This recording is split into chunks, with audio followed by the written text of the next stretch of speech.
بسم الله الرحمن الرحيم والنازعات غرقا والناشطات نشطا والسابحات سبحا فالسابقات سبقا فالمدبرات عما يوم ترجف الراجفة تتبعها الرادفة قلوب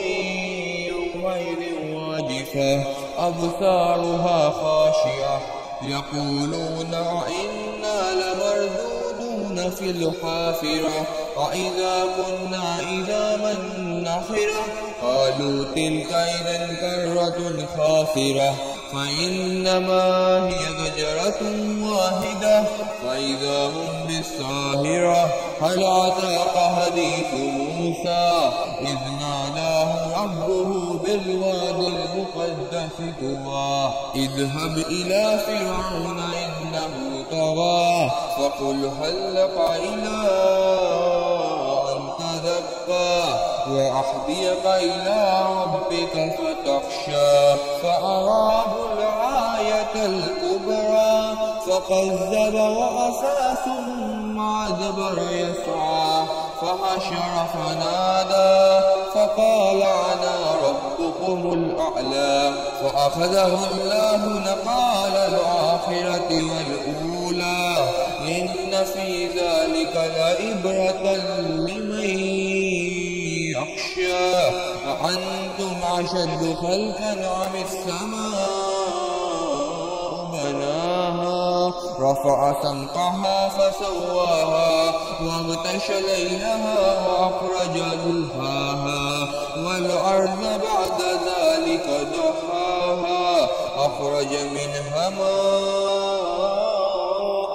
ومرعاها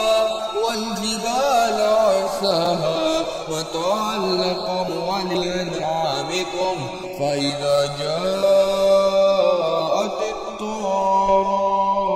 الطامة الكبرى يوم يتذكر الإنسان ما سعى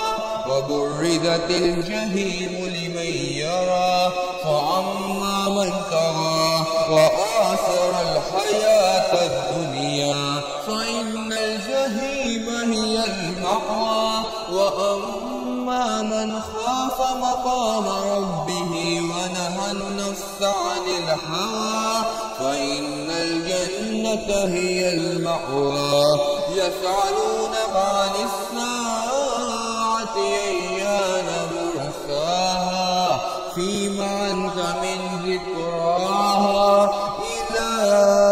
ربك منتهاها إنما